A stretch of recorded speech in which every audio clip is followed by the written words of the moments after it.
We are used to anticipating danger from outer space, a huge, almost unknown space hostile to humans, and no wonder colossal explosions take place. Asteroids and comets travel at tremendous speed. There are black holes, and all this can potentially cause the death of the Earth. But what about something small, for example, an ordinary sewing needle? What if one finds itself in space, accelerates to the speed of light, and then crashes into our planet? Any object consisting of matter can't move at the speed of light or faster, so scientists from NASA are unlikely to ever consider such a disaster. Well, I will do it for them today. You'll see how dangerous such small things can be if they are properly accelerated, and at the same time you'll learn about another strange scenario, the end of the world. Our planet is constantly bombarded by various cosmic bodies. We don't even notice most of them. They just burn up in the atmosphere. Sometimes celestial bodies manage to reach the visibility zone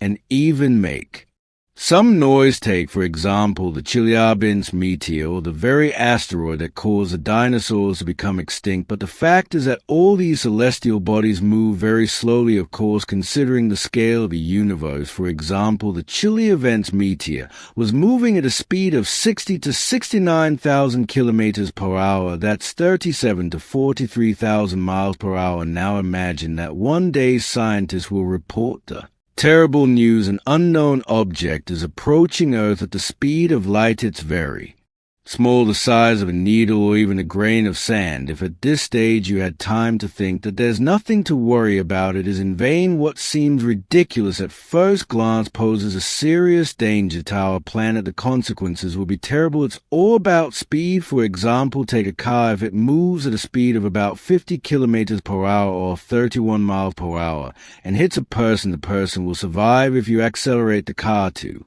65 kilometers per hour or 40 miles per hour, then the collision could result in death or serious injuries. The speed of light is almost 300,000 kilometers per second. That's 186,000 miles per second.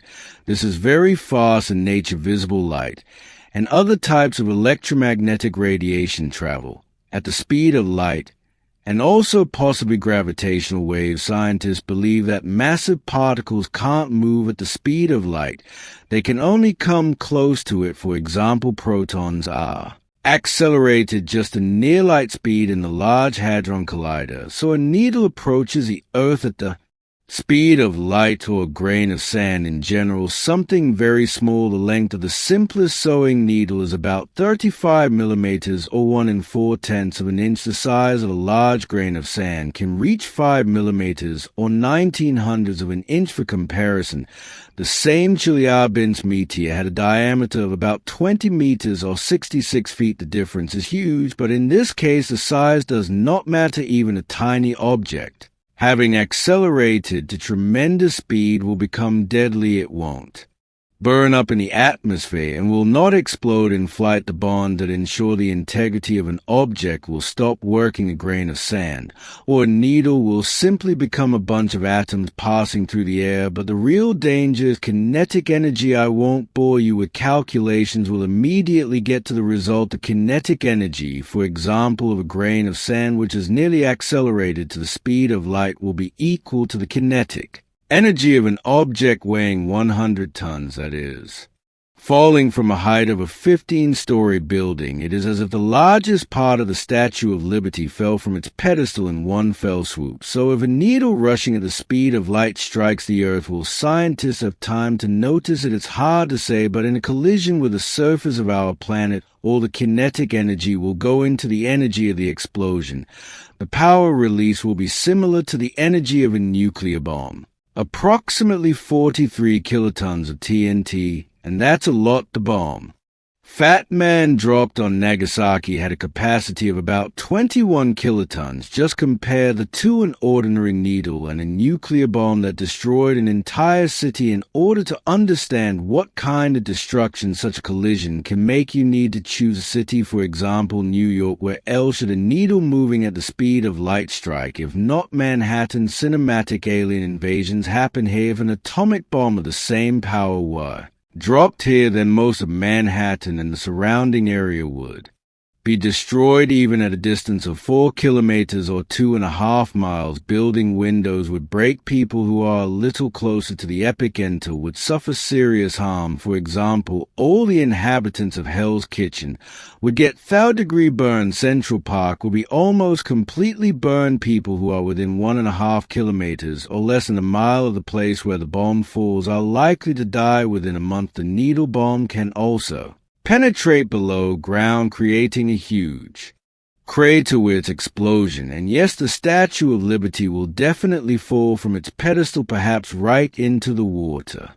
What about the big wave? There's another version of how this might go. It's less scientific, but much more spectacular. I'm sure you'll want to see it crashing into the planet. The needle disappears into the Earth's crust. A plasma cloud will spread from the entry point to the sides. Energy will escape through the body of the planet, and along with it, many particles created by the collision with the Earth's crust that will become a colossal fountain of everything that our Earth is made up of in a split second. It will become so hot that there will be nothing left alive on the surface. The energy will be so great that it will exceed the energy of the gravitational coupling of the planet. See what all this means? Explosion. The Earth will simply be torn apart faster than you have time to blink. However, there will be no one left to do so anyway. The solar system will change forever, and all because of some small needle. However, this whole situation is, of course, hypothetical, so there's an alternative point of view. Some physicists believe that because of too much kinetic energy and enormous inertia, the needle will simply pierce the Earth through, and this will happen so quickly that no one will even notice. The needle will come out the other side of the planet and continue its flight, perhaps due to interaction with the mantle and the Earth's crust. Earthquakes will begin, but they are unlikely to be strong. Ultimately, humanity will easily survive whatever happens. But what if the needle doesn't strike the ground or even the water, but rather a person? The probability of this is quite small, but it's still there. It would seem that this is just like the Statue of Liberty, which dropped on your head. Yes, and from the 15th floor. It sounds like it's impossible to survive. The kinetic energy of a needle will be very strong. If your body absorbs it completely, it will simply explode. But physics is a tricky thing due to the high energy and small size. The needle in contact with the skin will immediately begin to destroy all the bonds between cells. In this case, the rest of the body will feel almost nothing. The object will simply move through the body, dissipating a little of its energy into friction and slightly increasing your temperature. As a result, the needle will be able to make an almost perfect hole in your body. Not a single vital organ is affected, not seriously anyway, and the wound is likely to be cauterized. I'll try to summarize. Does it make sense? Of fear needles that travel at the speed of light? I think everyone will decide for themselves, but still I hope that extraterrestrial civilizations are sufficiently developed and will so with the help of something else. If you liked the video, give it a thumbs up. Don't forget to subscribe to the channel if you haven't done so already. Click on the bell quickly to receive notifications of new interesting videos that are waiting for you ahead.